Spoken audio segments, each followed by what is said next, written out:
Etymology and historical origin of the baby name Moriah.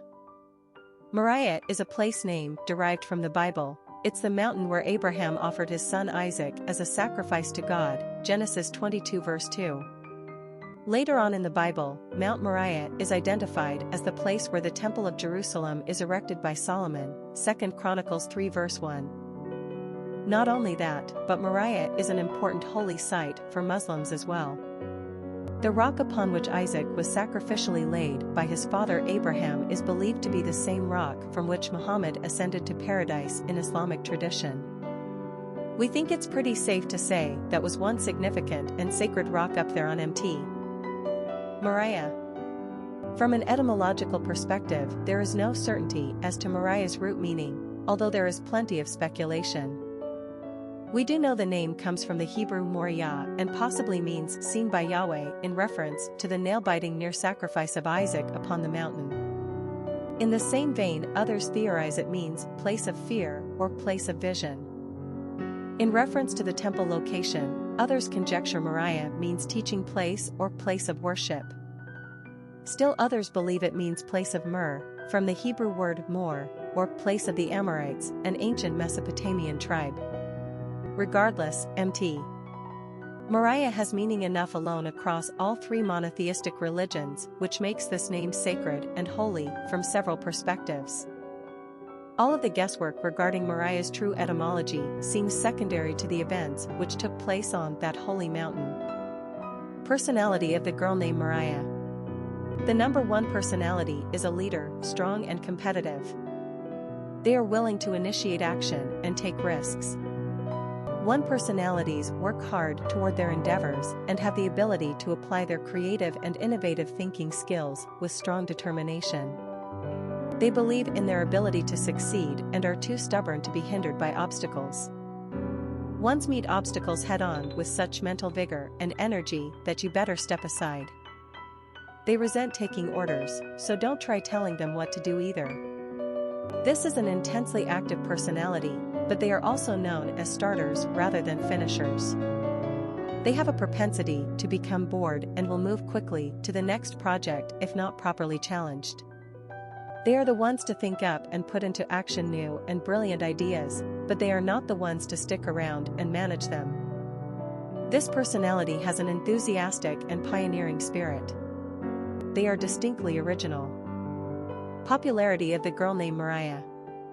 Moriah is not to be confused with Moriah, which is really just a fancy form of Mary/Maria.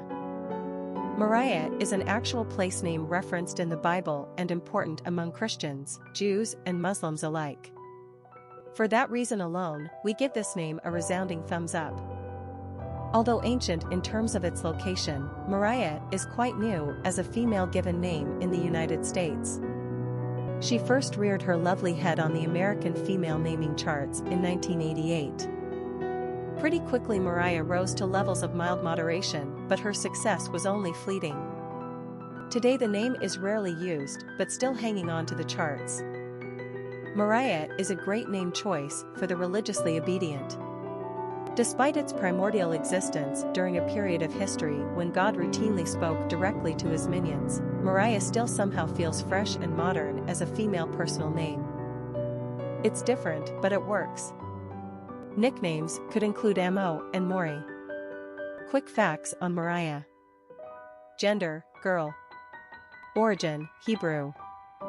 Number of syllables, 3. Ranking popularity, 948. Pronunciation, Morie. Simple meaning, seen by Yahweh. Characteristics of Moriah. Inventive, successful, independent, individualistic, ambitious, strong-willed. Cultural references to the baby name Moriah. Literary characters of the baby name Moriah. Mt. Moriah is the place where the Bible tells us God called upon Abraham to sacrifice his beloved son, Isaac. Abraham is instructed to take his son up the mountain, bind him on an altar, and kill him. As they proceed up, the innocent Isaac asks his father where the sacrificial animal is, and Abraham replies that God will provide. As soon as Abraham is poised over his bound son, an angel of God appears and tells him to stop. Abraham's faith and obedience have been tested and found whole. A ram is sighted in the nearby bushes and is substituted upon the altar as the sacrifice. Naturally, scholars and the common faithful alike have struggled with this biblical tale for centuries. How could a loving God make such a demand, even if it is not carried through? How could a father willingly sacrifice his own son, even at the command of such a God? Many answers, some of them exceedingly forced and weak, have been proffered. Ultimately, perhaps it is simply a story foreshadowing the actuality of God's sacrifice of his own Son, Jesus Christ, so many generations later. At any rate, since it had already been prophesied that Isaac would father the Jewish nation, we are glad he was spared in order to do so.